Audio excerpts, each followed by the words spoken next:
अगर किसी बंदे नूं जमाई आ जाए, बासी आ जाए, नाले मूँह खोलदा नाले आ दियां आवाज़ां कढ़दा है। और सोने नबी पाक ने फरमाया है अगर जमाई आवे बासी आवे पहले नंबर ते उन्होंने रोकना है, आन नहीं देना। अगर आ जावे अपने मुँह अगे हाथ रख लेना, अगर हाथ ना रखिया शैतान साडे जिस्म अंदर दाखिल हो जाएगा। अगर आवाज़ां कढ़ियां जमाई दे टाइम ते आका फरमांदे ने शैतान हसदा है। क्यों हसदा भला? आंदा वाह बड़ा जवान बनया फिर, चीकां कढ़ा छड़ियां ने तेरियां। बासी शैतान वल्लों आंदी है।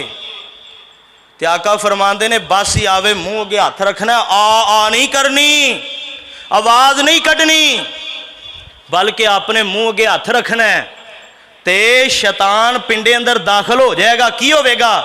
हदीस आंदा है शैतान साडे जिस्म अंदर जाके खून दियां नाड़ां अंदर एवें गर्दिश करदा है जिवें खून गर्दिश करदा है। ओ प्यारे ओ मेरे वल वेखिया जे, शैतान जदों साडियां वेनां अंदर जाएगा, ये वेनां अंदर जिहड़ा खून चलदा पिया है ये गर्म खून है, ताज़ा खून है। शैतान भी वेनां अंदर गया, ये भी गर्म है। शैतान अग दा बनिया है, जिन सी ये जिन ने अग दा बनिया है, खून भी गर्म है, शैतान भी गर्म है।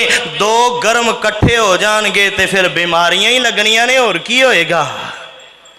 आज तो 1400 साल 1450 साल पहले आमीना दे लाल ने दस छड़िया, ओ प्यारे जमाई आवे तो मुँह अगे हथ रख लिया करो।